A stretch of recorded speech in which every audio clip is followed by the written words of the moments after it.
I think it's about time we have a braai. Okay, so what you'll need for a braai is the braai. I have the fun size edition of the braai set.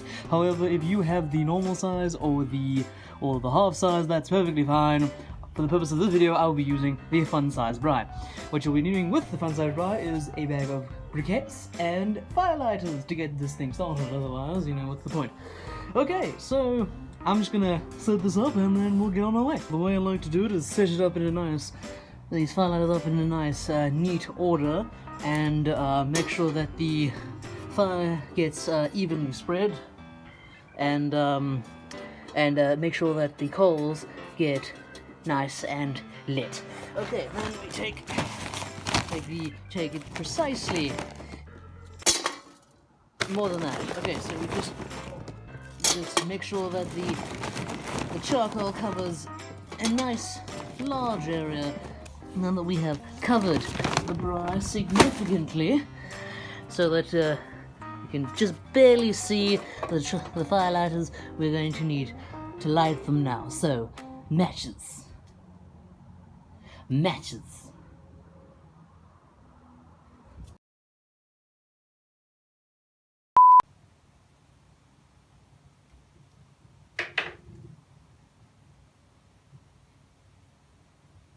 Forgot the matches.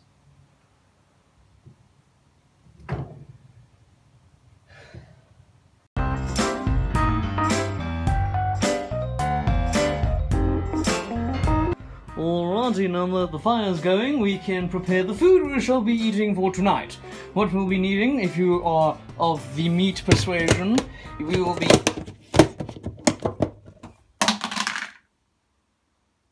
will be eating a piece of steak, if this offends you. So what we'll be needing to prepare this meat would be to spice it and marinade. Marinade optional, but I will be using marinade for this. So, for the spices we'll be using today are the standard salt and pepper. Very standard, very cliche, because I'm not a master braaier. Anyway, then we'll be needing our marinade, which we'll be using. Just get it out of the fridge. There we go. Marinade. So, first step to seasoning your piece of meat will be to apply some pepper and apply some salt at the same time. Now, what you need to do is actually just rub it into the meat. Make sure, you know, get it really right in there. But don't go too hard, because it's you're going to want to just rub it just enough that it just lightly applies to the skin. I don't know what I'm saying. Shit, Kent. Okay, so turn it over, apply some more meat, apply some more spices to it. There we go. Make sure it's really go, and then make sure to use a lot of salt. Make sure to use enough salt that you can exorcise the demons through your hangnails. Yes, now it's really going. Okay, so now if we pour a little bit on, there we go. That's fine. That's fine. Okay, and there we go, spiced and marinated. Now, at this point, we just have to prep the other foods. Now, if you're having other foods other than just some meat and probably on a bread roll, not like me, I'd like to add some potatoes to the mix. So what we'll do with this is, okay, there we go. Oh, shit. Okay, so what I recommend for you, unless you want to cut these up and put cheese in them, I would recommend just wrapping these in tin foil. Now, tin foil.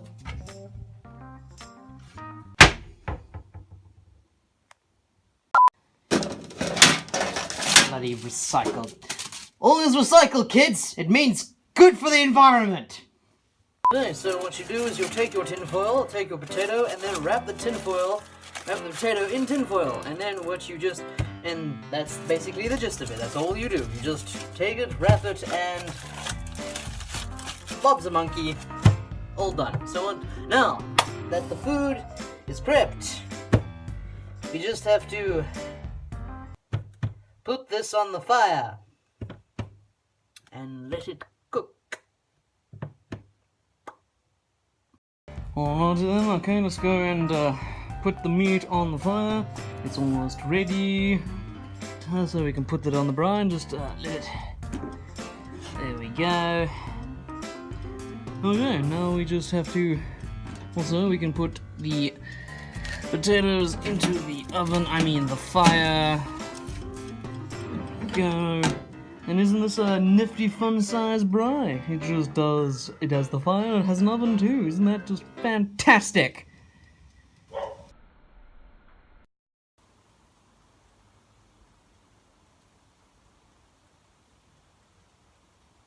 Braai-ing is fun.